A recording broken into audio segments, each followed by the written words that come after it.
la bonne nouvelle, c'est que hier, la conférence, il y avait un peu plus de monde ici.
Bien, merci d'être aussi nombreux avec nous pour cette troisième conférence donc, qui va porter sur la conservation du patrimoine. Vous êtes donc 5 à intervenir. Je vais vous proposer de prendre le micro. On va faire un premier tour de remontée de table. Une petite présentation de chacun d'entre vous. On reviendra après sur des questions. Voilà, petite présentation pour commencer. Alors c'est moi qui attaque du coup. Je commence le premier. Bonjour à tous. Donc Éric Leguet, pourquoi je suis là? Pourquoi je suis à Bordeaux aujourd'hui? Parce que je représente une école qui est à Angoulême qui s'appelle l'Engmin, CNAM Engmin. Et puis parce que, vu mon âge, vous vous doutez que j'ai joué aux jeux vidéo il y a longtemps. J'en ai même produit il y a aussi longtemps. Et que je regrette de ne pas avoir conservé tous les vieux jeux que j'avais ou les vieux magazines. Et donc souvent l'occasion de revenir dans des lieux comme ça pour voir un peu des vieilleries. Et l'autre aspect, c'est que avec les étudiants, on a plaisir également de montrer ce que pouvaient être les jeux des années 80-90. Alors pour ma part, David Bagel, alors vous aurez tous compris que c'était moi qui ai organisé avec Laurent Pierre cet événement, donc très heureux de vous recevoir ici. Pour ma part, je suis web designer de profession, évidemment passionné d'informatique vintage, on va dire, pour pas forcément utiliser toujours le mot rétro, mais j'ai pu donc installer une partie de ma collection que vous avez pu voir à côté. Et très heureux de partager tout ça avec vous, et je vous expliquerai aussi ma vision de la sauvegarde du patrimoine. Voilà. Alors, parlez bien fort dans le micro. Le micro sert pour le live, mais dans la salle, parlez assez fort parce que le retour son n'est pas terrible, donc que votre voix porte. Je vais tenir compte de ces conseils. Bertrand Brocard, je fais partie un peu des dinosaures parce que j'ai créé une des premières sociétés de jeux vidéo en France en 1983. Donc à peu près en même temps que Air Informatique, Logiciel, Infogrames, je dis pas etc. parce qu'il n'y avait pas beaucoup à rajouter. Et pour rappel, qui était? Comment? Pour rappel, qui était la société? Cobrasoft. Voilà. Donc que j'ai revendu Infogrames en 86 pour la petite histoire. Donc concrètement, pourquoi je suis là? Parce que je m'intéresse effectivement à la préservation du patrimoine vidéoludique pour une raison un peu particulière, c'est que moi j'ai gardé depuis le début toutes les archives de production et que dans toutes les sociétés du démarrage, je suis à peu près la seule société qui ait fait ça. Un peu parce que justement j'avais la casquette auteur, producteur, éditeur, etc. Voilà. Donc, et quand j'étais chez Infogrames dans les années 90, 98, j'ai aussi travaillé sur le projet de Cité du jeu vidéo à Lyon, qui était un projet très ambitieux avec une université, un musée, des labos partagés, une pépinière de start-up, etc. Donc c'est un projet très cher, très ambitieux, qui ne s'est jamais fait. Par contre, j'ai bossé justement sur ça, sur l'exposition de préfiguration qui aurait pu se faire, mais qui ne s'est pas faite non plus, pour des raisons politiques. On en a parlé un peu hier dans la table ronde. Et voilà. Et l'année dernière, j'ai décidé de reprendre le projet, mais en m'intéressant qu'à la partie conservatoire, c'est-à-dire en gros enlever la partie musée, qui est chère, qui est compliquée, qui fait peur, pour m'intéresser à la partie donc de conservation, en se disant il est temps de s'y mettre, parce que on est vieux. Et on a encore la chance d'être là pour la plupart d'entre nous. Et c'est pas tous les jours qu'on a une industrie naissante, une culture naissante, où les acteurs sont encore présents. Alors nous, on s'inscrit pas du tout. Enfin, je préfère toute la discussion maintenant. Hein. Mais voilà. Donc en gros, c'était l'idée de s'intéresser à la conservation, mais pas des machines du tout. Vraiment des jeux vidéo proprement dit, de l'idée originale à la boîte. Bonjour, David Soumet, vice-président de l'association MO5. Donc, on va la refaire. Ok. Donc, vice-président de l'association MO5.com. Donc, la préservation est au cœur de notre action. Nous souhaitons réaliser un musée, certes, mais pour y arriver, donc nous sommes obligés. Nous sommes ravis de participer à la préservation, que ce soit les machines, les logiciels, la littérature qui est liée au numérique. Et donc, nous sommes ravis de participer au débat aujourd'hui. Bonjour, donc Laurent Andriveau, je suis membre du site Abandonneur France. Donc, nous sommes plus spécialisés dans le jeu PC, que ce soit du PC booter de 85 en disquette 5 pouces jusqu'à 2000 à peu près. Et nous, c'est un peu plus particulier, on essaye de sauvegarder le jeu lui-même et de le maintenir jouable sur des machines modernes. Voilà. Après, il y a un côté particulier, c'est que ce n'est pas légal forcément de base, mais c'est toléré. Une tolérance de fait. Alors merci pour cette première brève présentation. Donc première question, pourquoi conserver? Alors on l'a vu, vous avez chacun une petite teinture différente. Il y en a c'est le jeu, il y en a c'est les documents, il y en a c'est les magazines. On comprend bien, vous l'avez dit, industrie naissante, donc on a le moyen de conserver cette trace, mais derrière, quelle est la finalité et puis pour quelle médiation, à qui vous voulez porter cette conservation? Donc je pense que là-dessus, chacun de votre point de vue, puisque vous avez chacun un horizon différent, David est beaucoup plus dans le montrer. On refait un petit tour de table sur... Alors, moi, personnellement, j'ai pas du tout d'âme de collectionneur. Donc, par exemple, j'ai rien gardé. Même mes premiers ordinateurs, j'ai rien gardé. Et en fait, c'est un peu la Madeleine de Proust qui fait qu'on a envie de retrouver. Donc, en fait, c'est un petit peu comme Indiana Jones.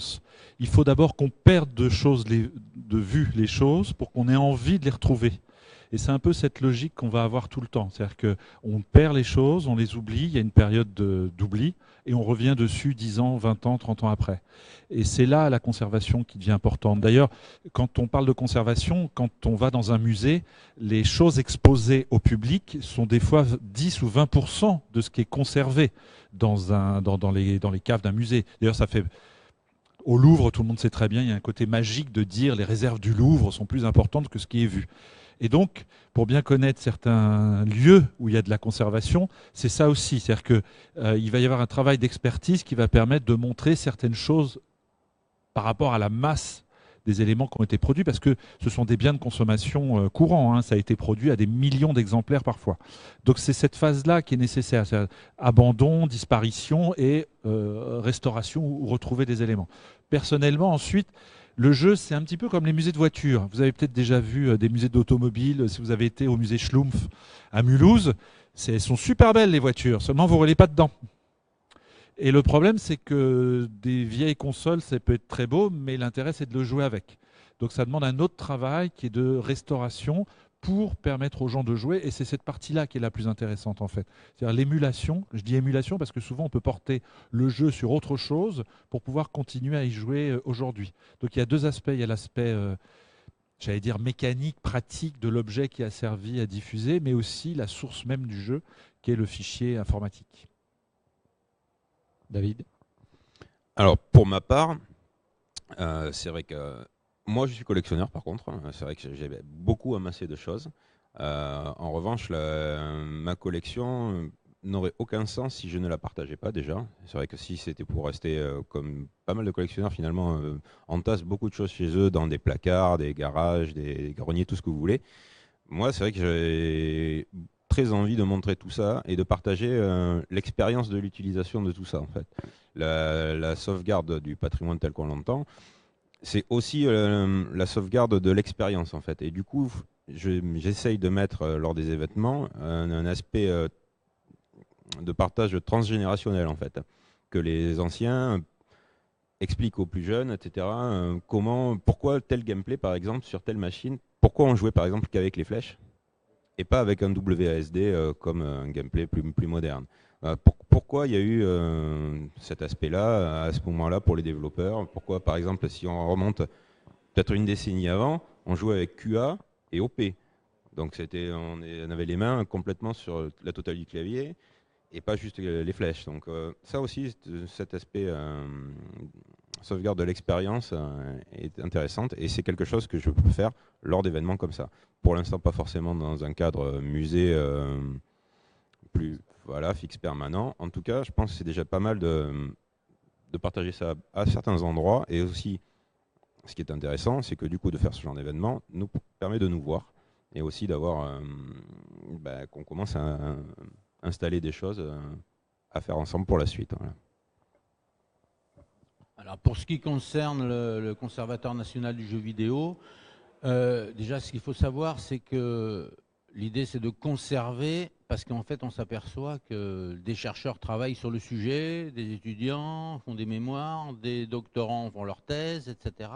Et il y a besoin, quand on se penche sur le jeu vidéo, la création du jeu vidéo, l'histoire du jeu vidéo, d'avoir des éléments en dur. Hein. Les chercheurs ne se contentent pas d'une rumeur, ils veulent voir des chiffres, ils veulent voir des papiers, etc. Donc ça, c'est notre première mission, c'est de récupérer tout ça. Et c'est vrai que c'est quelque chose sur lequel pas grand monde ne s'intéressait, parce que en fait, c'est pas très visible, etc. Et c'est assez compliqué, parce que globalement, ce que nous, on a en magasin, bon, bien sûr, on a des revues, bien sûr, on a énormément de choses en périphérie, mais on a aussi beaucoup de documentation de création. C'est-à-dire que ça va depuis un bout de nappe de restaurant déchiré avec des idées, comment faire ceci, cela. Ça peut être un enregistrement d'un brainstorming d'une réunion comme ça, c'est des factures, c'est des contrats, c'est des storyboards, c'est des jaquettes originales, enfin les modèles qu'on servi, etc. Bon, et c'est vrai que c'est toute une documentation assez compliquée à traiter. Et puis c'est aussi des disquettes, mais c'est pas la disquette du jeu ou les 5 disquettes du jeu. Ça peut être 200 disquettes pour un jeu, parce qu'il y a plein de versions, il y a plein de travail, il y a plein de choses comme ça. Donc c'est relativement compliqué, et c'est un travail sur lequel il va falloir s'atteler, on va dire, dans la durée. Mais la première chose, c'est effectivement de les mettre de côté pour pouvoir les conserver dans la durée. Et aussi, la difficulté, c'est de trouver qui les a. Parce que puisque les boîtes n'en ont pas conservé, à part donc Cobrasoft, il faut aller les chercher chez les particuliers. D'où c'est aussi l'intérêt de ces rencontres, de tout ce travail de relations qu'on fait pour retrouver les acteurs un par un, parce qu'eux ont peut-être conservé dans leur grenier ou dans leur placeur ou chez leur maman. On a le cas, des documentations. Oh, je suis content, mon fils était dans le journal, etc. J'ai découpé l'article, hein, où j'ai gardé le classeur, etc. Faut vraiment imaginer ça. Et c'est vrai que les gens ont beaucoup de mal à imaginer ce que ça pouvait être, cette industrie. On ne parlait pas d'industrie, bien évidemment, il y a 30 ans ou 35 ans. Hein. C'est quand même très très dur à imaginer. Alors moi, au CNJV, on fait aussi une différence entre la partie conservation et la partie médiation. C'est évident que nous, on le fait, pas simplement pour le conserver, mais aussi pour le partager. Mais pas nécessairement le partager nous. C'est justement, je parlais de chercheurs, de journalistes, de gens qui font des bouquins, etc. Mais il y a aussi une partie de médiation qui nous intéresse, qu'on va faire. Mais pour moi, c'est un autre métier. La conservation et la médiation, c'est deux choses différentes. Et dans la médiation, l'intérêt, c'est qu'elle peut être faite par différents types. C'est un travail d'auteur. Hein. On parlait là des réserves du Louvre, etc. Mais quand ils en sortent une partie, c'est pour raconter quelque chose. Et se raconter quelque chose, c'est raconter quelque chose par quelqu'un. À partir des mêmes documents, on peut imaginer de faire deux expositions complètement différentes avec, et souvent ce qu'on ne trouve pas actuellement dans les expos qui se font, souvent on a une masse de matériel, hein, plus ou moins extraordinaire, avec des trucs quelquefois étonnants, mais en fait souvent il n'y a pas de discours. Et c'est ce discours qui peut être intéressant, mais qui peut être très variable de quelqu'un, d'un auteur à un autre. Et c'est un parti pris à choisir. On a l'exposition en ce moment à Paris, donc de Jean Z, avec la participation d'Emo 5, où il y a un parti pris qui est de dire le jeu vidéo est devenu un spectacle, tout en étant un jeu, etc. Donc il y a une espèce de parti pris de discours de ce type-là, voilà. Mais on pourrait, avec les mêmes machines et les mêmes écrans, et à la limite, tenir s'intéresser à comment on a fait ces jeux-là. Pour le moment, personne ne le fait. Donc, je rejoins mes collègues sur la partie médias jeunes, produit à des millions d'exemplaires également, mais également détruit à des milliards d'exemplaires. Donc il y a des machines qui étaient extrêmement communes à l'époque, qui deviennent de plus en plus rares et qui ne vieillissent pas forcément bien non plus. Donc le média a une histoire jeune, extrêmement riche, qui peut être abordée sous différents angles, comme tu viens de l'évoquer, et très peu de personnes, finalement, s'occupent de cette préservation, et c'est un média qui peut disparaître très rapidement également. Donc, des passionnés, comme nous tous, comme vous certainement également, on préserve un petit bout avec les moyens dont on dispose. L'association a pris plutôt le parti d'être le plus large possible, donc on draine un maximum d'informations, un maximum de documentation, de machines, de logiciels, et ça permet également de développer les compétences. Et donc c'est communautaire, tout le monde y participe, et ça permet de garder ce bout d'histoire qui certes dépasse rarement les 70 ans, mais qui est tellement riche que ce serait dommage que ça se perde en une ou deux décennies. Alors, nous, à Abandonneurs France, c'est un peu particulier, c'est que quand on est un site, on est composé de personnes différentes. Moi, à titre personnel, je suis collectionneur de jeux PC depuis... En fait, quand j'ai rejoint le site, c'était pour proposer des jeux que j'avais moi et qui n'étaient pas sur le site. Et ensuite, je me suis mis à collectionner parce que je trouvais des jeux qui n'étaient pas sur le site, je les achetais. Et ça prend beaucoup de place à terme. Et voilà, donc, comme on n'est pas une association avec des locaux, etc., on est forcément tous séparés. Mais nous, le site est né à la base en juin 2000, c'était pour mettre à disposition des jeux qui avaient disparu du commerce, qui n'existaient plus. Les jeux du début des années 90, sur PC, au début des années 2000, ils étaient introuvables. Vraiment, on n'en trouvait pas, même dans les vides-greniers, les gens les avaient au fond de leur grenier, point barre, ça bougeait pas. Donc... depuis, il y a eu une renaissance du rétro gaming avec des sites comme GOG qui revendent ces jeux-là, mais qu'il ne faut pas rêver de ne revendre que les jeux qui ont marché. Ils ne vont pas vendre des jeux en CGA 4 couleurs. C'est un Falsberg de l'ère informatique, ça ne les intéressera jamais. Et donc du coup, l'évolution du site actuellement est de proposer du contenu autour des jeux, les jeux eux-mêmes, mais si jamais on doit couper les téléchargements, ce qui se fait, quand un jeu est en vente, on le retire du site. Et c'est de proposer du contenu autour. Donc on a les manuels, on a, je ne sais même plus combien de manuels, on a 1500 manuels, je crois, de scannés. C'est une horreur, les serveurs. Et surtout, on essaye de garder les articles. Là, en ce moment, on est en train de mettre des liens sur les fiches. Donc chaque jeu a toutes les récompenses qu'il a eues. On essaye de récupérer tous les articles qui parlent de tous les contextes, mais les articles de presse avec les previews, les tests, les démos, dans quel numéro de quel magazine il y avait la démo. C'est un travail de titan. Et voilà, donc je crois que là en source, on a 150 magazines et sites de référence pour les sources. Là, on commence à mettre des sites espagnols, des magazines espagnols, on retrouve des archives en ligne. C'est de la folie. Mais ça permet d'avoir le contexte dans lequel le jeu est sorti. Et après, je parlais de la préservation. Un jeu PC de 88, même si vous avez la boîte, même si vous avez les disquettes, il y a peu de chances que vous ayez un PC de 88 en état de fonctionner. Et même si c'est le cas, il y a peu de chances que vous ayez un lecteur 5 pouces 1/4 en lecteur A avec... c'est une horreur. Les protections de l'époque sont affreuses. Donc on a quelques techniciens sur le site qui sont très forts pour réussir à décompiler les exés pour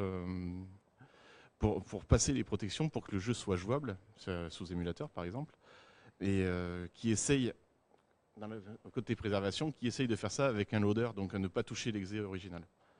C'est encore plus compliqué du coup, mais voilà. Alors, vous l'avez un petit peu abordé, comment chacun d'entre vous, dans son secteur, fait pour attirer du contenu, que ce soit du programme, de la documentation d'époque. Voilà, vous disiez aller sortir les archives des photos chez ses parents. Quels sont vos canaux pour récupérer ces différents contenus? D'accord. Nous, en fait, on apporte. Donc, chaque membre amène ce qu'il a chez lui, parce que la plupart des membres du site sont des gens qui ont soit des vieux jeux, soit qui collectionnent. Moi, quand je disais que je n'étais pas collectionneur, j'avais gardé tous les jeux de mon enfance et mon adolescence. Il y en avait quelques, pas tant que ça, parce qu'on n'avait pas des centaines. Mais on a des gens qui viennent, on a des développeurs qui viennent sur le forum nous proposer les archives. On a le jeu Mystical qui est un grand succès du CPC, a eu une version PC et le développeur nous a donné sa version pour qu'on la mette sur ligne avec sa bénédiction. Il a dit de toute façon elle s'est très peu vendue à l'époque. Et donc on récupère des informations. Le même développeur qui nous a donc dit qu'il existait une version de Puffy's Saga pour PC qui avait été développée en même temps chez Ubisoft, donc à l'époque où vous étiez en Bretagne, mais d'après lui, les archives ont été perdues lors du déménagement à Paris. Mais ça, c'est des informations qu'on peut avoir que si les gens viennent nous les donner, parce qu'on ne trouvera nulle part. Et voilà. Après, on a des contributions. On a souvent des gens qui viennent nous dire. Là, on a reçu un mail. J'ai une dame qui m'a envoyé 2 cartons de jeux. Je ne sais pas ce qu'il y a dedans. Ça sera la surprise. Mais... D'accord. Oui, c'est sensiblement la même base. Donc, les collections des membres à la base. Et ensuite, on s'est développé, on a fait des expositions, donc on s'est fait connaître. Et la réputation fait que les gens viennent vers nous, nous proposent des jeux, nous proposent des informations, deviennent membres et complètent les compétences de l'association dans les grandes lignes. Et puis aujourd'hui, ça tourne presque tout seul. On a en moyenne 2 dons par semaine de toutes sortes, donc des magazines, des livres dédiés à l'époque, des machines, et tout ça vient compléter nos collections, nos connaissances et toutes les informations qu'on peut en tirer. Démarche un peu différente au niveau du Conservatoire national, puisque vous vous adressez vraiment aux auteurs de l'époque. Les auteurs de l'époque, vraiment de tout, hein. Comme tu disais à l'instant, on glaine des informations un peu partout, ça peut être des passionnés, ça peut être les développeurs à l'époque. Pour ce qui est de l'aspect conservation, nous avons parmi nos membres un conservateur du Louvre, donc on se base sur des techniques officielles pour la conservation, la façon de ranger les boîtes, les câbles, l'inventaire également, c'est un boulot colossal. Il y a une particularité, c'est que le média étant très jeune, les outils ne sont pas forcément adaptés, donc on a quelques soucis pour calibrer un peu tout ça et que ce soit utilisable par nous au quotidien et simplement. Mais tout est là. Et plus on a d'informations, plus on a de contacts, plus les informations viennent vers nous également. Et c'est riche au quotidien, mais c'est un boulot de fourmi. Nous, on fait un gros travail de relationnel, puisque la structure est relativement jeune, puisqu'elle date de l'année dernière. L'idée était aussi d'avoir rapidement, de pouvoir avoir des permanents, enfin, au moins un, et de mettre en place une structure pérenne. Donc ça passe par trouver des financements, etc. Donc là, on est passé au stade du local, on est passé au stade des stagiaires qui travaillent, disons, on ne s'appuie pas simplement sur des bénévoles, même si justement on est dans une optique vraiment de fédérer les énergies, de jouer les synergies en fait. On n'est pas à dire on est les meilleurs, on est les premiers, on n'est pas les premiers, enfin bref, on est différents. Et donc vraiment l'idée c'est de travailler avec tout le monde, avec des gens justement comme Abandonware, avec des gens comme MO5 qui ont vraiment des compétences particulières. Il y a aussi des gens en région, c'est pour ça qu'on est en contact un peu avec tout le monde. L'idée c'était vraiment de faire ce travail de relations, de mise en contact. Donc j'ai dû aller voir Olivier Boisseau, que j'ai entendu parler de son projet de musée Ripley, etc. D'aller voir le musée à Schiltingen, etc. Enfin, c'est vraiment de rencontrer tout le monde pour faire un peu aussi un état de la situation. Alors nous, on a aussi un avantage, si on peut dire, c'est qu'on se limite à la France. C'est-à-dire, en fait, nous, on s'intéresse aux jeux vidéo français. C'est pas qu'on n'a rien contre les étrangers, mais enfin, le sujet est déjà tellement complexe que il y a déjà un sujet en soi. C'est déjà pas mal. Donc ça permet de limiter ça. Pour ce qui concerne, par rapport à ce que tu disais, ce que disait David, par rapport à la conservation, c'est pareil, on est confronté au problème de conservation générale sur lequel il y a des techniques particulières. Là, par exemple, le stagiaire qu'on a pris en longue durée, c'est un gars qui vient de l'INA. parce que en fait, effectivement, c'est du travail d'archive. On ne veut pas être dans une logique du n'importe quoi, juste de l'archivage comme ça, un peu à la Wall again, hein, en disant voilà, on va faire comme on essaye de rentrer vraiment avec des critères scientifiques pour voilà. Aussi l'idée de travailler avec la BNF, avec des gens comme ça, bon, qui sont confrontés à ces problématiques-là. Bon, avec l'avantage effectivement des structures relativement légères, de rapidité, de réactivité, hein, que n'ont pas des grosses structures comme la BNF. Voilà.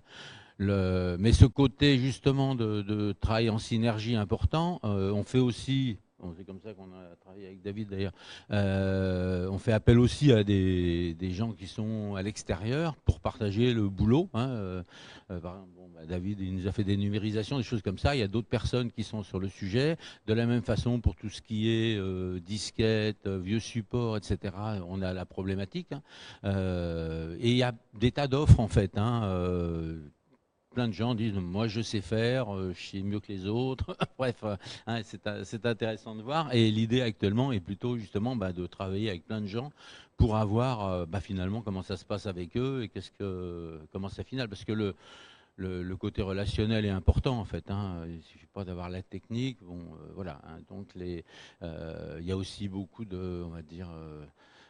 De gens qui travaillent dans leur coin en pensant être le bon, quelquefois qui sont un peu fatigués parce que ça fait 10 ans qu'ils rament à essayer de monter leur projet. Donc vraiment, on est dans cette idée de synergie, ça me paraît vraiment fondamental. Et c'est pour ça aussi, par exemple, que je suis là aujourd'hui. Alors, pour ma part, il y a aussi un travail thématique, on va dire. C'est vrai que je fais de la musique électronique, donc j'ai aussi une passion pour Commodore 64. C'est vrai que du coup, je me suis orienté sauvegarder les softs de musique sur Commodore 64. Et finalement, en faisant un peu le tour de tout ce que j'ai pu récupérer, certains n'ont pas déjà été archivés, en fait, ne sont pas disponibles sur le net. Et là, c'est vrai que ma démarche de sauvegarde, c'est à la fois de récupérer les données sur la cassette. Bien souvent, c'était des softs en cassette sur Commodore 64, bien plus que disquette d'ailleurs. Et que ce soft sur cassette, on puisse l'utiliser dans un émulateur, etc. Le partager, scanner la doc, tout ça, d'accord. Mais surtout, je partage la méthode pour faire tout ça. En fait, surtout pour le côté soft, hein, pour pouvoir l'utiliser. Après, sur certains, pour un exemple, sur un soft de synthé, enfin un synthé, j'ai retrouvé la personne qui avait développé le truc et je lui ai juste demandé de me raconter l'histoire de ça. En fait, c'est ça qui était rigolo. Il avait 14 ans quand il avait développé le soft et l'éditeur lui avait acheté un Commodore 64 parce qu'à l'époque il n'y avait qu'un VIC-20 et il lui avait acheté un Commodore 64 pour vraiment développer le truc comme il fallait. Et il m'a fait un sacré pavé sur toute son histoire et c'était presque touchant parce on voyait que ça lui tenait vraiment à cœur tout ça, quoi, de raconter ça parce qu'il pensait que ça n'intéressait plus personne depuis longtemps, quoi. Et voilà, ça c'est le côté petite histoire avec un petit H de la grande histoire de toute l'informatique qu'on connaît, quoi. Et ça aussi, c'est aussi important de l'avoir de temps en temps pour agrémenter le grand panorama qu'on a. Voilà. C'est le point sur lequel je vais rebondir en fait. Donc, ne conservant pas moi-même, je travaille donc avec des étudiants qui n'ont pas non plus conservé, puisqu'ils ont 23-25 ans, ils ont aussi leurs jeux d'enfants qui sont dans leur grenier ou des choses comme ça. En revanche, ce qui est intéressant, c'est qu'ils sont tous passionnés par ce sujet-là, et donc ils veulent tous faire des mémoires de fin d'études, de master, ainsi de suite. Et donc j'ai le droit, hein, le premier jour, monsieur, je peux vous voir parce que je veux faire mon mémoire de master là-dessus. Alors ça commence par là, et en fait je passe mon temps à les envoyer, va là, interview telle personne, regarde ce qui s'est fait. Donc c'est aussi une moyen de collecter, et ça c'est le premier aspect. Donc d'aller voir des gens qui n'avaient pas eu l'habitude d'être interviewés pour tel sujet, en fait, et donc ça crée du lien pour ça. Et la deuxième chose, c'est ceux qui créent concrètement des jeux, notamment à l'Engmin, au CNAM, c'est de les mettre dans une situation de conservation. Parce que le numérique, il y a quelque chose qui nuit au numérique, c'est que c'est encore perçu comme quelque chose d'éphémère. Donc même quand on crée, on ne pense pas que ça va durer très longtemps. D'ailleurs, on est peut-être les premiers surpris que ça ait duré autant de temps que ça. Je ne suis pas sûr qu'au moment où on achetait ces choses-là, les parents imaginaient que dans 50 ans, on jouerait encore avec. Donc ça a beaucoup nui à la conservation, cet aspect éphémère. Donc du coup, quand on fait des cours de création, ils sont filmés, photographiés, on garde les plans, on prend des photos. Au début, ils étaient un peu réfractaires, mais c'est les premiers, 2 ans ou 3 ans après, monsieur, vous aviez gardé les photos quand on était passé faire le pitch à l'oral. Donc tout est filmé. D'ailleurs, vous pouvez aller sur le site. Tous les pitchs des étudiants sont filmés. Les game docs sont conservés. Tout est conservé. Sauf quand il y a un déménagement. Et l'Engmin a déménagé il n'y a pas longtemps. Et là, c'est pareil. Patatrac, tout est perdu. Enfin voilà. Ça, c'est la vie. Mais cet aspect, c'est intégrer cette notion de durabilité dans le numérique qu'on n'a pas eu nous-mêmes pendant... je dirais vraiment jusqu'aux années 2000. Hein. Sincèrement, c'était voilà, on fait des Mickey et des pixels, quoi. Alors pour oui. Rebondir là-dessus, effectivement, parce que là on parlait, il y a 2 points. Par rapport au CNJV, on n'est pas du tout rétro gaming. On s'intéresse au rétro gaming évidemment, et puis on s'intéresse aux acteurs, et on commence par là parce que plus de 60, il faut commencer à se. On n'a pas encore complètement perdu la mémoire. Quoique, mais donc ça c'est important. Et on s'intéresse aussi bien à l'industrie d'aujourd'hui. Et on tient vraiment à avoir un discours avec ces gens-là, et une action d'ailleurs, enfin ça fait partie de nos missions, c'est cette évangélisation par rapport aux acteurs d'aujourd'hui, pour leur dire ne faites pas aujourd'hui ce qu'on n'a pas fait ou il y a 30 ans.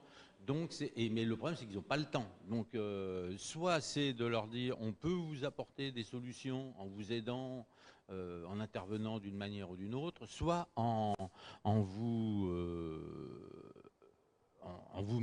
donnant des idées pour comment le faire, et enfin, c'est d'évangélisation tout simplement. Il y a quelques fabricants, enfin quelques industriels qui commencent à le faire. Par exemple, Ubisoft a commencé, mais à Ubisoft, ils ont les moyens de détacher quelqu'un à s'occuper de ça, etc. Le petit studio qui travaille dans son coin, il a l'urgence de sortir son jeu et ça leur passe complètement au-dessus de la tête. Ils sont un peu dans notre situation à nous il y a 30 ans, où on n'était pas en train de dire on invente quelque chose, on crée quelque chose de spécial, on a une idée particulière et dans 20 ans comment ça sera, hein. On était vraiment au jour le jour à dire tiens on fait des trucs et voilà, hein. Bon, il se trouve que moi je les gardais parce que côté auteur, mais voilà, et chez Infogrames c'était béné par dans les bennes, hein, en fait directement ça passait par les fenêtres, hein, et aussi à chaque déménagement. Donc ça c'est très important d'avoir ce travail avec les industriels d'aujourd'hui, et ça c'est quelque chose qu'on va essayer de mettre en place. Et pour ce qui concerne les étudiants, c'est effectivement aussi, enfin,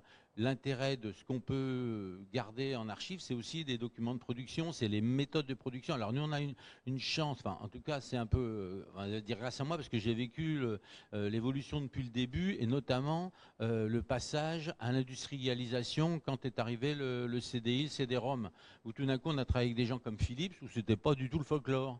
Donc chez Philips, il y avait des contraintes très particulières. Vous faisiez un titre, il y avait un dossier jaune, un dossier bleu, un bleu clair, un bleu foncé et un vert. C'était pas Normiso, mais presque, hein, presque. Donc il y avait, c'est comme ça qu'on travaillait avec eux. Et il fallait, donc ça nous a obligés à rentrer un peu dans ces règles-là. Et par exemple, tous les titres CDI que j'ai développés, etc., ils ont des dossiers qui sont épais comme ça, mais ils sont reliés. Etc. Ils étaient soumis. Donc en fait ça c'est intéressant parce qu'on est passé du folklore, hein, où on est 3 à travailler sur un projet, même tout seul au début, hein, à un projet où tout d'un coup il y a des équipes, il y a des extérieurs, il y a des intermittents, enfin ouais, il y a toute une équipe, voilà, hein, et ça c'est, et pour les étudiants d'aujourd'hui, parce que là moi je me rappelle avoir fait des conférences sur la méthodologie de production de titres multimédia avec des étudiants à des écoles qui n'étaient pas encore des écoles de jeux vidéo parce qu'il y en avait pas, mais pour essayer de mettre en place, et c'est des techniques qu'on avait copiées sur le cinéma, hein, tout simplement, hein, parce qu'il n'y a pas de mystère, hein. Et moi je me rappelle des étudiants arrivant en disant, j'ai des stagiaires justement venant d'une école de formation multimédia, bon je vais avoir quoi comme outil, je vais avoir Macromind, je vais avoir, je dis attends, tu viens à un stage de quoi? Création multimédia, d'accord, un crayon, un papier, tu vas faire quoi? Ah bon? Bon, alors on était sympa, on leur donnait quand même un Mac, hein, voilà, pour, hein. Mais bon, c'est vraiment la création, c'est la création, quoi. Il ne faut pas mélanger. C'est vrai qu'on était beaucoup, quand il y a eu les piles hypercards, tout d'un coup, on dit je vais faire le storyboard avec des piles hypercards. Le résultat, on fait de la programmation, hein. On ne fait plus de la création, hein. Par exemple, les méthodes actuelles de méthode agile, donc ils ont tous des war rooms. Voilà. Personne ne prend en photo puisque tout ça est détruit, hein. Ça fait des panoramiques immenses, hein, sur les murs, hein. Enfin, chez Ubi, il y en a partout, hein. Quand ils font leur post-it war, c'est pareil, hein. Alors ils s'amusent, mais souvent je leur demande de prendre des photos de ça parce que c'est extrêmement instructif pour donner la matérialité de la production, parce que redonner de la matérialité de la production de quelque chose qui est immatériel, c'est très compliqué. Alors là, dans ces années-là, en effet, c'était encore papier-crayon, mais quand tu utilises des outils comme Active Collab, où tout est numérisé, où il n'y a même pas de visibilité de l'ampleur du document, et que tu dois l'ouvrir 3 ou 4 ans après, et tu ne sais même pas par quel bout le prendre, donc du coup, ça les incite aussi à réfléchir sur des formalismes un peu plus matériels. Ok. Alors on va terminer avec une dernière question. Comment vous voyez chacun, ça serait quoi l'étape pour que cette conservation soit vraiment prise en compte comme quelque chose d'essentiel au niveau français, au niveau des pouvoirs publics, au niveau des acteurs majeurs de l'archivage? Est-ce que c'est une volonté ou est-ce que vous satisfaisez bien à travailler dans entre vous? Moi, non, on ne se satisfait pas du tout de ça. Hein. Pour ma part, hier, une des tables rondes, là, j'ai parlé effectivement de l'État qui, en 83, avait créé une agence dédiée aux jeux vidéo et à l'interactivité, etc. Et c'était vraiment une volonté politique qui a duré malheureusement qu'1 an. Et à chaque fois, on voit qu'on est dépendant en fait des politiques. Alors il y a deux choses. Je pense d'un côté, il faut se dire détachons-nous des politiques et trouvons des solutions avec des fonds privés, avec des choses comme ça, pour en être indépendant. Maintenant, il est évident qu'il y a besoin d'une vraie volonté, enfin que si rien ne se fait depuis des années, hein, la Cité du jeu vidéo auquel on travaillait en 97, il y aurait une vraie volonté politique, elle aurait été faite. À chaque fois, on dépend de politique. Alors le jour où il y en aura un, parce qu'on dit il n'y a pas d'argent, ou il n'y a pas d'argent pour la culture, il n'y a pas d'argent pour ceci, cela, mais il y en a toujours de l'argent, c'est des choix. Hein, par rapport au bout de 100 mètres de trottoir, quand on voit le prix que ça coûte, hein, c'est... Voilà. Voilà. Non, mais quand on veut de l'argent, on en trouve, et il y en a. Bon, après, il faut qu'il soit bien fléché. Alors c'est une vraie difficulté. Alors l'idée, en tout cas pour moi, c'était de dire on joue sur tous les tableaux.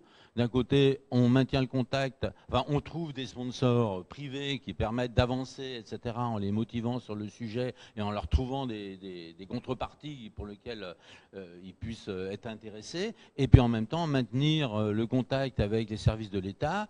Avant, en les rencontrant, en allant les voir, là je suis allé voir le ministre chargé du numérique. Bon, il va partir dans 1 mois, mais bon... au moins pour avoir le contact, etc. Bon, et on s'aperçoit que c'est des sujets qui les intéressent. Mais bon, après, de là à le mettre en œuvre, c'est encore une autre paire de manches. Et comme on disait hier, on ne cherche pas non plus le truc étatique, compliqué, qui va nécessiter 12 000 reports dès qu'on veut faire quelque chose. Donc il faut à la fois garder cette réactivité, parce qu'on parlait de la BNF, nous c'était évident d'avoir un contact avec eux. Ils ont le dépôt légal, à ce titre-là, ils sont censés récupérer tous les logiciels, ils sont même censés récupérer tout ce qui se fait. Hein, le web aussi, hein, tout. Mais bon, et en même temps, ils savent très bien que ça ne marche pas, etc. Et en même temps, quand on dit la BNF, c'est 4 personnes pour tout le multimédia en France. Hein, l'audiovisuel, pas le multimédia, l'audiovisuel. Alors même avec la meilleure volonté du monde, nous, notre stagiaire, il a fait 1 an là-bas, justement, à la BNF, mais bon, même avec la meilleure volonté du monde, il y a 4 personnes. Hein. Voilà, donc c'est un vrai sujet. Et voilà, après, ça dépend. Alors, j'ai vu la Mélenchon qui voulait faire c'est NJV. Bon, les initiales sont déjà prises, mais c'est le CNC pour le jeu vidéo. Hein. Il évoquait ça. Hein. Enfin, bon, voilà. Donc, voilà. Il y a de l'argent, il faut qu'il soit bien fléché, puis que ça reste lisible. Tout est dit. La BNF se débat et les initiatives sont plutôt au niveau des associations que de l'État, effectivement. Le jour où l'État aura pris conscience que le numérique est une part d'histoire et mérite d'être traité correctement, nous avancerons. Côté. Je vais vous donner un exemple, c'est en réagissant par rapport à... C'est complètement hors sujet par rapport à ça. C'est par rapport à la conception du numérique. Et effectivement, nous, dans les années 80, 90, on était en papier, ça allait. Là, effectivement, maintenant, ça devient très, très compliqué. Et j'étais à une conférence l'autre jour de l'INRIA, etc., à Paris, sur la conservation du logiciel. Ils appelaient ça le logiciel, on le jette ou on le garde. Bon, je pensais que ce serait un peu plus technique que ça, mais enfin, globalement, il y a un intervenant qui a cité l'exemple du CNC, qui exige comme conservation des films, aujourd'hui, il n'y a plus un film qui se fait en film, hein, et ben, le CNC demande une copie sur pellicule des films en numérique pour garder cette pellicule en archive. Enfin, qu'on y pense, etc. Hein, et non, mais c'est complètement, c'est fou, quoi. Et moi, je me suis dit, bah, vu que le cinéma est entièrement numérique, c'est génial, parce que avec les moyens que Hollywood a, ils vont justement se dire, on va garder le numérique, on va trouver des solutions pour archiver le numérique, etc. Et en fait, d'après l'intervenant, ils en étaient complètement inconscients et il n'y avait rien normalisé, ils faisaient rien, et puis voilà, et puis que ça allait finir avec des disques effacés, et enfin bref, voilà. Abandonware, de votre côté, qu'est-ce qu'il faudrait pour passer à une étape plus pérenne? C'est-à-dire que nous, on n'est pas dans l'organisation. Pareil, on n'est pas dans le but d'avoir un musée ou ce genre de choses. Non, on n'est pas encore là. Nous, on reste dans le virtuel. Donc, mais effectivement, ne serait-ce qu'au niveau un site officiel, ça serait déjà une grosse chose. Même sans parler, dans le niveau budget, ça serait quand même beaucoup moins cher qu'un musée physique. Et des machines, etc. Mais il n'y a rien au niveau étatique, etc. Sur ce genre de choses. Sur la conservation des logiciels eux-mêmes. Ok. Il y a la BNF qui commence. Mais... David? Alors, à mon sens, oui, effectivement, il y a tout ce côté grand projet et intention politique, etc. Ça, c'est sûr qu'il faut s'en préoccuper. Cependant, je pense quand même qu'il faut que, là par exemple avec ce genre de rencontre, on a pu aborder certains sujets entre nous, quoi, et c'est déjà bien, parce que par exemple ça a permis que je rencontre Laurent, en fait je savais pas qu'il était de Gradignan, juste à côté de chez nous, voilà, alors que ça fait des années que j'utilise ces installations de jeux d'os. Donc voilà, et effectivement on va certainement faire d'autres choses, effectivement créer des événements, ça fait qu'on se rencontre, et voilà, sans parler des politiques, on fait déjà pas mal de choses, et ce maillage va déjà permettre de faire des choses, je pense. Voilà. Et donc un mot de conclusion. Alors, évidemment en France on ne peut pas créer quelque chose sans la partie entre guillemets étatique ou régionale, c'est inconcevable autrement. Malheureusement, les politiques ont beaucoup joué avec le jeu vidéo comme repoussoir, hein, faut pas se voiler la face. J'ai eu plein d'expériences où systématiquement le maire est d'accord avec vous, le conseil général est d'accord avec vous et va vous dire mais vous savez mon électorat il pense que c'est ça qui crée la violence de notre société. Donc tant qu'on n'a pas absorbé cette phase-là, ça va être difficile. Donc s'il y a un renouvellement de classe politique un petit peu plus jeune qui a l'habitude de jouer, évidemment ça va être beaucoup plus simple et ça arrive, hein, j'ai des tas de maires, d'ailleurs souvent, d'ailleurs on le sait très bien aussi à MO5, où il y a tout un tas de mairies qui organisent dans leur mairie des salons de jeux vidéo parce que le maire commence à dire je suis fan de jeux vidéo. Donc c'est encore peut-être attente 5 ou 10 ans. Moins que ça, 5 ans. Non, 2 ans. C'est fait, voilà. Demain, lundi. C'est la finale super positive. Merci à tous pour vos participations. On retrouvera la vidéo en ligne, on mettra vos contacts et puis les liens vers les différents sites. Merci.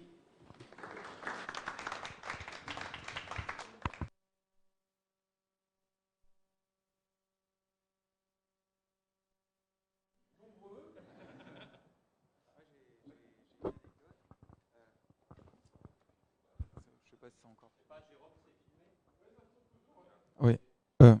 Moi, j'ai une petite anecdote, j'en ai même deux. J'étais fan d'un logiciel, un tracker, qui était sur 8 pistes sur Amiga. Et j'ai voulu le diffuser légalement. Donc il y avait la question légale, et donc j'ai essayé de retrouver l'auteur, qui était allemand. Il y avait son nom sous le logiciel. Et ça a été très difficile de le retrouver. J'ai mis plusieurs jours d'enquête sur Internet. J'ai fini par trouver son email et il m'a dit qu'il était l'auteur. Et donc j'ai dit, acceptez-vous d'abord que je diffuse votre jeu. Alors lui-même, d'abord il s'en foutait. C'est-à-dire qu'il avait oublié que quelqu'un pouvait s'intéresser à son jeu. Il avait oublié son jeu et tout ça. Mais le paradoxe, c'est que ça lui a fait extrêmement plaisir que quelqu'un le contacte à ce sujet. Et il a accepté, mais il n'avait pas les droits, par exemple. Alors il a dû demander à son éditeur s'il avait le droit de diffuser, et il sait toujours pas. Et là, alors il m'a envoyé un mail en disant je déclare que ce jeu est dans le domaine public, mais il m'a dit bon, je te fais ça, mais en même temps je sais pas si j'ai vraiment le droit, puisque l'éditeur voilà, il a accepté de faire une interview, et moi-même j'ai fait un système, alors ça s'appelle WHD Load, pour que le jeu puisse tourner sur l'ensemble des Amiga, et puis j'ai pu le diffuser. Donc il y avait tout le cadre légal, et il y avait l'histoire de cet auteur qui s'en fichait un peu, et moi qui étais fan, et il avait oublié le côté chouette de ce qu'il avait fait, et il avait aucune information à me donner. Donc par exemple, je lui ai demandé s'il avait le manuel, s'il avait des choses, il n'y avait rien. Et donc à la fin, il n'y avait plus que moi et mes vieilles disquettes pirates pour retrouver le jeu. Donc ça allait pas du tout, quoi. Donc il y a des gens, ils m'ont dit est-ce que tu as le manuel? Mais non, parce que moi j'avais juste une version pirate du jeu. Et le jeu que j'ai diffusé, c'était avec des modules de musique, mais qui étaient même pas. L'appareil, il y avait les auteurs des modules, et je ne sais pas si j'ai le droit de diffuser ça. Et donc moi, ma question c'était quel est le cadre légal de tout ça, parce que des fois on retrouve les auteurs et on peut pas quand même déverrouiller tout ça et faire un beau site. Je pense à CPC Power, Lemon Amiga aussi, qui font un travail extraordinaire. Est-ce que à un moment il va falloir légaliser tout ça, et comment faire? Avez-vous des anecdotes aussi d'auteurs qui vous disent vous allez me retirer tout ça de votre catalogue? Ou l'inverse, des auteurs qui disent on vous autorise, tout est dans le domaine public et on vous donne des informations.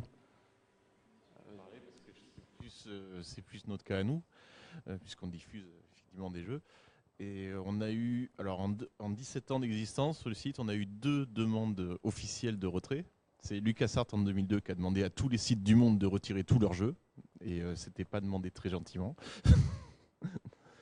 Et il y a Bethesda aussi qui avait demandé à ce qu'on retire Daggerfall au moment où il sortait Morrowind. Voilà. C'est les 2 seules demandes écrites qu'on ait eues, enfin, une par mail et une par courrier, des avocats de... Ça fait bizarre. Et sinon, après, au niveau des auteurs eux-mêmes, donc comme j'ai dit, il y en a qui nous amènent eux-mêmes leurs archives. On en a beaucoup qui nous disent allez-y. Par contre, pareil, pour les droits... ils ne savent pas non plus, donc il y a un flou total, parce que, comme je disais, diffuser que ce soit nous, les Mon Amiga ou Planète Émulation, etc., c'est pas légal de diffuser des jeux. Mais il y a une tolérance de fait, puisque personne ne porte plainte, en fait. Voilà. Et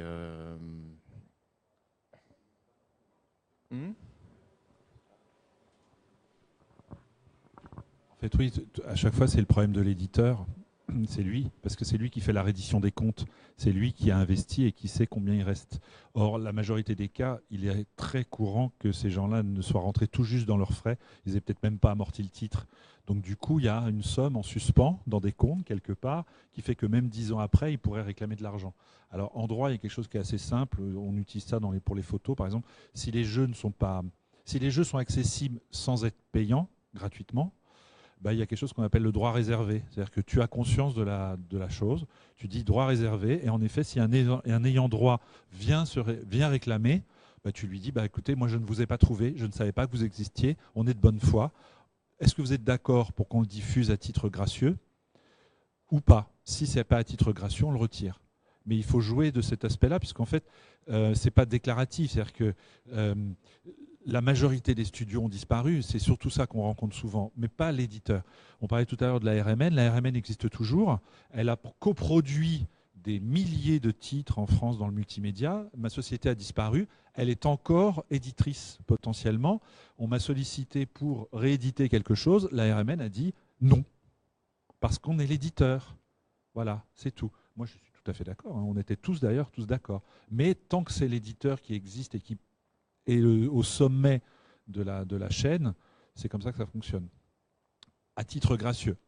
Après, si tu te mets à vendre le jeu en ligne avec de l'achat, alors là c'est plus possible. Là, tu ne peux pas faire du droit réservé, et là, en effet, tu es obligé de passer par l'éditeur. En même temps, le droit réservé, ils le font dans les magazines qui sont vendus. Hein. Donc c'est histoire de dire, on est conscient qu'il y a des droits... Hein. Oui, pour les photos, on est bien d'accord. Après, je pense qu'il faut un peu le jouer à la YouTube et à la diffuseur en disant voilà, on est conscient qu'il y a des droits, et si on nous demande de les retirer, on les retire. Point barre. Puis des fois, ça peut être encore plus compliqué que ça. Nous, on avait impulsé dans les années 90 les coproductions, enfin, une couche de coproduction comme dans le cinéma. C'est-à-dire qu'en fait, par exemple, pour Full Metal Planet, le jeu a été produit par des coproducteurs, indépendamment de l'éditeur. C'est pas l'éditeur qui a payé.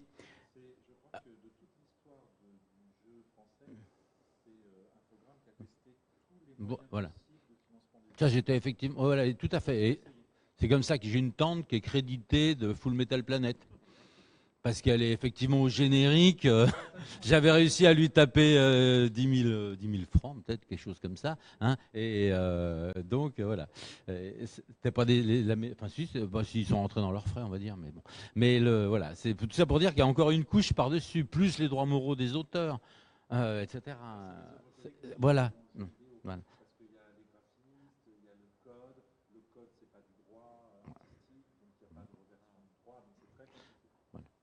C'était le grand débat qu'il y a eu, on en a évoqué hier avec Philippe Ulrich, hein, parce que par exemple, chez Infogrames, effectivement, Bonnel considérait que c'était à la Disney, en fait, que c'est une œuvre collective, donc il n'y a pas d'auteur. Hein, c'est tout le monde, etc. Ou lui.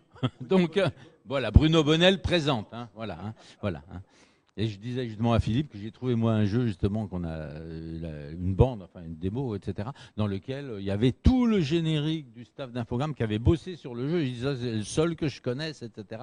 Parce qu'effectivement il n'y avait pas du tout de reconnaissance déjà en tant qu'auteur en fait. Hein. Alors ça se discute, mais c'est vrai qu'il y a des côtés qui étaient vraiment très collectifs, mais d'autres moins. Quoi, en fait.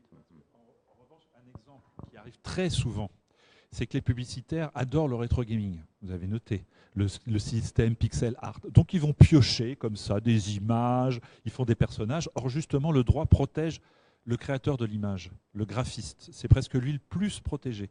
Donc là, par exemple, lorsque des graphistes s'aperçoivent, et ça arrive, hein, que tous les beaux décors qu'ils avaient faits, alors bien sûr, ils vont dire c'est du pixel, machin. Mais oui, mais celui-là est protégé. Alors que malheureusement, le code, pas du tout. C'est le seul cas où des publicitaires, et ça arrive presque très très souvent, parce que la publicité adore ce style-là, un peu rétro gaming. Donc là, il y a une protection la plus proche et la plus pérenne en fait. Ouais, le titre. Nous, au début, on déposait à l'INPI tous les titres. Bon, ça nous a passé finalement assez vite. Parce que bon, en gros, l'idée c'est de la protection, elle est quand même éphémère parce qu'en fait, c'est quand même pas des. Enfin, nous, on n'imaginait pas que ça dure dans la durée. De la même façon, moi, j'ai laissé des titres en abandonware. Bon, je sais pas si j'avais le droit de le laisser. Enfin, il m'avait posé la question à l'époque. J'ai dit OK, il n'y a pas de problème, vous pouvez les mettre en abandonware. Mais c'est vrai qu'à l'époque, je m'étais jamais imaginé qu'on puisse refaire tourner ces titres sur les premiers téléphones. Je parle même pas de smartphone, mais les premiers téléphones. À la limite, on aurait pu faire tourner nos titres d'Amstrad sur des téléphones vraiment pas très évolués. Donc j'avais jamais imaginé qu'on puisse s'en resservir en fait. Hein. Donc c'est souvent on n'est pas dans cette idée-là. Enfin moi globalement j'ai toujours laissé les titres partir, mais on les déposait et Philippe parlait aussi de la société des auteurs hein, ou la SGDL etc. Nous on déposait pour les protéger les listings. Moi je déposais les listings comme des manuscrits. Hein, bon, j'imprimais le listing et puis j'envoyais ça à la société des auteurs en payant la cotisation qui va bien, etc. Sans même passer par des sociétés spécialisées qui n'existaient pas d'ailleurs. En fait, voilà. Donc la protection, c'était. Vraiment, on a un métier où ça a tellement été perçu comme éphémère. Tout le monde était persuadé que c'était éphémère. Je ne suis même pas sûr que nous, dans les sociétés, d'abord, parce que le taux de mortalité des entreprises était tel que moi, mon CV, c'est des trous tout le temps. Quoi. Voilà, j'ai fait cette boîte, elle n'existe plus. Cette boîte, elle n'existe plus. Celle-là, elle n'existe plus. Donc forcément, la conservation, elle est compliquée. Donc soi-même, on ne savait pas si dans 2 ans ou dans 3 ans, ça allait encore continuer. Non seulement les entreprises avaient des durées de vie très courtes, même Infogrames, hein, je me souviens des grandes périodes, tous les ans on se demandait si Infogrames l'année prochaine allait encore exister. Cryo pareil, hein, tout le monde. Hein. Et le matériel changeait tous les 6 mois. Donc à quoi conserver des floppies, des disquettes, puisque de toute façon 6 mois après il n'y avait plus rien pour les lire. Voilà. Et je ne vous parle même pas de Windows pour ceux qui faisaient des jeux PC. Donc tout cet environnement très éphémère ne facilite pas la conservation.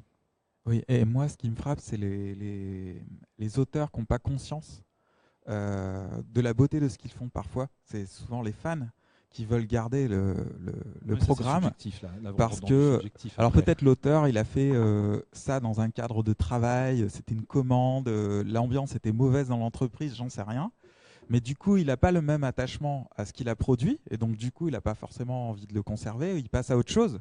Lui, il va de l'avant. Enfin, moi, je sais pas ce que c'est aller de l'avant, mais souvent l'auteur, voilà, moi, la réponse que j'avais eue du mec qui avait fait le tracker, c'était moi, je vais de l'avant. Il m'avait dit une phrase qui m'avait marqué, moi, nostalgique. Il avait dit les objets que nous possédons finissent par nous posséder. Donc moi, je me débarrasse de tout et je suis assez fier de me débarrasser de tout ça. Donc vous imaginez pour le fan collectionneur le mal que ça peut faire. Et il y avait quelqu'un qui m'avait répondu, mais ceux qui vont toujours de l'avant et qui sont en quête de choses à la mode et qui viennent de sortir, ils sont aussi dans un enfermement qui est aussi ridicule. Mais bon, enfin, tout se discute. Mais moi, ce qui me frappe, c'est que les gens qui ont fait des jeux, parfois n'ont pas conscience que il y avait des gamins que ça les a fait rêver, quoi. Il y avait quelque chose de magique et eux, ils l'ont pas ressenti, donc eux, ils s'en débarrassent. Et c'est aux fans, finalement, de ceux qui ont aimé ça dans leur enfance, de faire ce travail de conservation. Voilà, c'est un truc qui me frappe quand même. Voilà. Oui, non, mais je pense que tout ça, c'est aussi lié au contexte industriel, la jeunesse du média. On n'avait pas conscience, on faisait des choses. Certains se faisaient plaisir, étaient passionnés. Et donc, on peut obtenir des graphismes ou des gameplays exceptionnels avec des machines aux performances ridicules aujourd'hui. Et comme tu disais tout à l'heure, le matériel se renouvelait tellement vite. Quelques mois, la machine pouvait être complètement dépassée. En plus, c'était des compromis. Une machine, à l'époque, c'était on va mettre un petit peu plus de mémoire ou peut-être un processeur un peu plus puissant. On va voir ce que ça donne, ce qu'on peut faire avec. Et puis 6 mois plus tard, on faisait totalement autre chose. Donc, c'était vraiment éphémère. C'était une saison, on passait à autre chose. Et puis, voilà, c'était même pas de l'histoire. C'était bon, voilà, j'ai fait un brouillon. Et puis, je vais en faire un autre demain sur une autre machine. Voilà. Ouais. En revanche, il y a des gens qui conservent la mode. Mais par rapport à ce que tu disais, c'est très marrant, c'est qu'en fait, les fans, effectivement, ont une autre vision des choses. Et ce qui est très intéressant, enfin moi, ça m'avait vraiment fait marrer, c'est que moi, j'ai fait une série qui s'appelait Meurtre. Il y avait plusieurs 5 ou 6 meurtres. Dans le train, Cobra Soft. À grande vitesse, meurtre dans l'espace, meurtre à grande série, vitesse. etc. Voilà. Celui-là, je le connais, il était très... J'ai eu la boîte boîte etc., avec les accessoires et tout le bazar. Ouais, c'était un super truc. Ce qui est très marrant, c'est qu'on se retrouve dans la situation de joueur. Évidemment, quand tu fais le jeu, tu sais comment tu le fais, quoi. Donc, les énigmes, toi qui les as créées, les trucs cachés, tu les as cachés, etc. Mais donc, tu te retrouves quelques années plus tard, et même là, il y a 2 mois, il y a un fan ukrainien qui m'a dit qu'il avait découvert les meurtres, qu'il était fan, mais qu'il y en avait que 2 qui étaient en anglais, les autres, ils ne pouvaient pas jouer. Et donc, il me demandait des trucs. Mais souvent, quand on était contacté par des joueurs, quelquefois 5-10 ans après, le mec, il te pose des questions et tu te retrouves joueur. Tout d'un coup, tu es là, devant l'énigme que tu as créée, évidemment que tu ne te rappelles plus du tout. Et tu es là à dire, mais alors, comment il faut faire et tu te retrouves obligé d'être joueur tout d'un coup dans ton propre jeu et de ne pas y arriver. Donc, ça met longtemps. Enfin bref, c'est assez marrant d'être cette situation inversée, quoi. Voilà. Mais je me souviens bien de votre jeu avec le train. Et mon père qui avait acheté... mon père qui avait acheté la boîte. Et en famille, avec mon frère, on avait tous les accessoires et c'était magique. Après le jeu, il y avait graphiquement c'était très simple, mais les petits accessoires c'était le truc magique un peu. Voilà, le jeu vous aviez mis du concret. Je me souviens bien de ce jeu. Il avait eu une presse très bonne. Voilà, il avait vraiment marqué son public, quoi, aussi. Bah là, il y a un sujet là-dessus. Il y a un gars qui a fait une thèse d'ailleurs là-dessus. C'est vrai que nous, ce qu'on ne pouvait pas mettre sur l'écran, dans la machine, si nous, la machine était presque accessoire. En fait, la machine, elle permettait de jouer. Hein, c'était l'interface, etc. Voilà. Oui, mais bien sûr. Non, mais oui, tout à fait. Non, mais on est bien d'accord. Hein. On est bien d'accord. Et donc, à l'époque, on pouvait rien mettre. Par exemple, meurtre à grande vitesse, il n'y a pas de graphisme. Les graphismes, c'est 2 caractères redéfinis pour faire les sièges d'un TGV et puis des bords, et puis éventuellement les WC, et c'est tout. Mais les autres, c'est pareil, c'est presque toujours un point qui clignote sur l'écran. Ça va pas guère au-delà. Plus des personnages tout petits. Il n'y a pas de graphisme. Le reste, il est.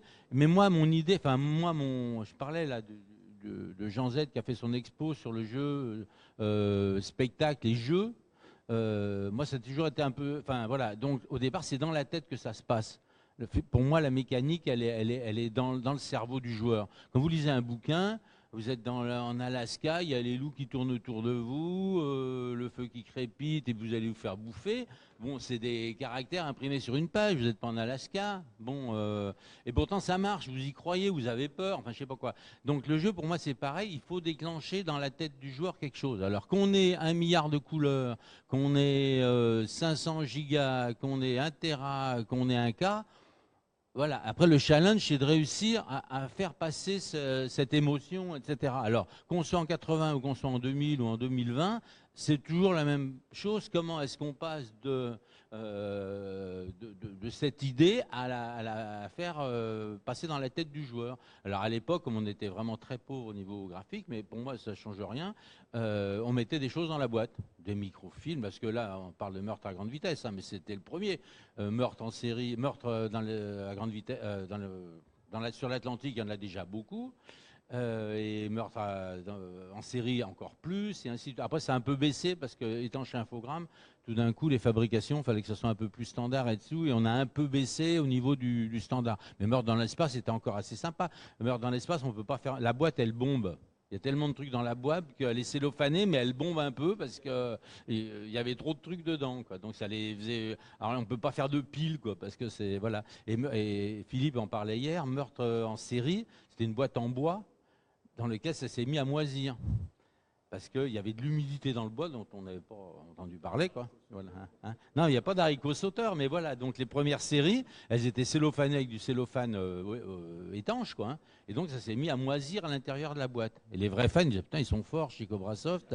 Ils arrivent à faire... hein. En plus, il y avait une plaquette en terre cuite qu'il fallait casser en deux. Donc il y avait plein de trucs comme ça. Donc on a été obligé quand même de les reconditionner, on va dire. Mais tout le monde encore en parle, en tout cas chez Infogrames, 30 ans après, quoi. Enfin, c'était 87, hein, donc c'est effectivement 30 ans, quoi. Donc mais moi, je pense que le côté spectacle, c'est arrivé au moment du CDI. C'est vraiment un concept qu'on a eu en disant, voilà, on est sur 2 concepts, le jeu et le spectacle. Le jeu pour le joueur et le spectacle pour les gens qui sont derrière lui, qui sont à côté de lui, qui le regardent faire. Le joueur, ses axones, il voit un petit avion tout petit, il passe entre les machins, il est dedans. S'il y a 1 milliard de couleurs, il s'en fout, il ne voit pas. Par contre, les autres, ils regardent, bon, pas très excitant. Maintenant, on est dans des films. Donc, c'est effectivement un spectacle et ça a une dimension différente. Je voulais juste dire, j'avais pensé à autre chose, mais c'était par rapport au cinéma, il y a Claude Chabrol qui se fichait de la conservation de ses films. Et ça, c'est étonnant quand même. Chabrol, avec toute la critique qui est toujours à fond derrière lui et tout ça, et il sait pas où sont ses copies et tout. Et donc, pareil, c'est des fans qui essaient de conserver désespérément ce qu'il a fait, incapable de dire où il fait, parce que lui, ce qui l'intéressait, c'était de passer un film et puis après, basta. Terminé 5 ans plus tard, il voulait plus en entendre parler. Et donc c'est étonnant, quoi. Même des grands réalisateurs comme ça. Et donc voilà, vous êtes un peu dans la même situation. Voilà. Ça a commencé avant Chabrol, parce que Méliès a cramé tous ses films, et tous les films de Méliès qu'on retrouve maintenant et pour lesquels on peut faire des DVD, des trucs comme ça, c'est des copies pirates. Voilà, hein, c'est des copies pirates qui ont été faites aux États-Unis, qui sont récupérées petit à petit et qui permettent de retrouver tous les films de Méliès. Voilà, donc merci les pirates.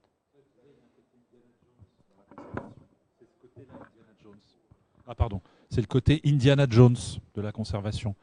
On se remet à être Indiana Jones en recherchant, en retrouvant les éléments. Il y a une question ici, une question Internet. Alors je vais en profiter pour vous la poser. Toutes ces archives partagent-elles une base de données ou un catalogue commun ? La réponse c'est pas encore, et tout le monde l'a répondu pas encore. Bon, c'est clair que quelque part il faut y arriver, quoi.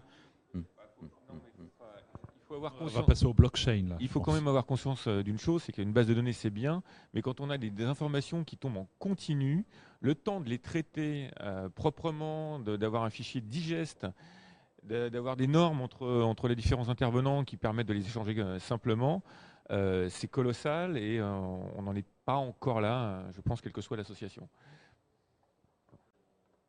Je vais donner un exemple juste pour un petit jeu qui tient sur une disquette où on va nous donner les archives. Nous, déjà, il faut qu'on réussisse à le faire tourner. Une fois qu'il tourne, il faut qu'on prenne des screenshots, parce qu'on ne va pas mettre une feuille avec juste du texte sur Internet en 2017, ça serait ridicule. Donc il nous faut des images, de préférence à différents niveaux du jeu, donc il faut y jouer. Ensuite, il faut qu'on rédige donc une présentation donc, sur le jeu, son gameplay, etc. Sur son historique, en général, on fait. On a des fiches société, donc on a l'éditeur, le studio, etc. On essaie qu'elles ne soient pas vides, donc des fois, pour mettre un jeu, ça nous prend 6 mois. C'est tout simplement pour un jeu de quelques kilooctets. Le but, c'est pas juste de balancer les fichiers, sinon on mettrait un torrent et puis les gens se débrouillent avec, quoi.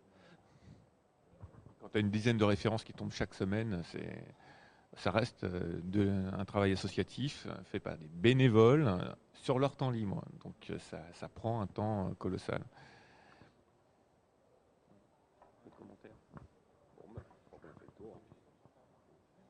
L'avantage d'Internet, c'est qu'il y a des moteurs de recherche, quoi. Donc même quand c'est pas complètement, si l'info existe et accessible, bon, à terme, on trouve des choses, quoi. Mais bon, ça remplace pas quand même un catalogue et une centralisation, parce qu'il y a 36 moyens d'indexer tout ça. Donc. Par contre, c'est vrai que ça permet de définir des objectifs en tenant compte de ce qui s'est déjà réalisé. Quand on voit Abandon Magazine ou Abandonware, il y a des choses, nous on a vocation aussi à numériser les magazines, on est un partenaire avec eux, et comme c'est déjà numérisé, on va plutôt privilégier d'autres magazines qui ne le sont pas encore, ou compléter des pages qui sont abîmées, des choses comme ça, plutôt que de refaire le travail. Aujourd'hui, l'avantage des outils numériques et d'être en 2017, c'est qu'on peut partager un minimum de données et éviter de refaire ce que d'autres ont déjà très bien fait. Juste une précision, Abandonware Magazine, c'est pas nous. C'est un autre site. Alors, à la base, c'était le même site. Ils sont séparés en 2006. Mais oui, on travaille aussi avec eux. La plupart des membres de la communauté sont sur les deux sites. J'ai fourni des magazines, des scans de magazines. Voilà. Et on récupère les pubs chez eux. Maintenant, ça ne remplace pas. Justement, nous, on est exactement dans la même démarche, à refuser de scanner un magazine. Là, on est en train de les inventorier chez nous. Il y en a peut-être 1000 ou 1500, je ne sais pas combien. Enfin, il y en a plein. On ne va pas les scanner. C'est déjà fait, etc. Donc après, il y a le fait de retrouver le numéro dans le machin, etc. Mais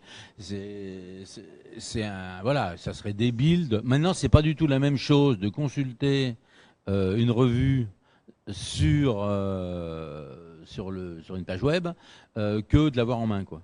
Hein, c'est quand même très différent. C'est comme quand vous êtes aux archives départementales de je ne sais pas où, vous consultez des documents en microfilm ou sur l'écran, et puis d'avoir la pièce en main. Moi, quand j'ai fait sur l'Atlantique, je suis allé aux archives de la Marine chercher les archives du Normandie.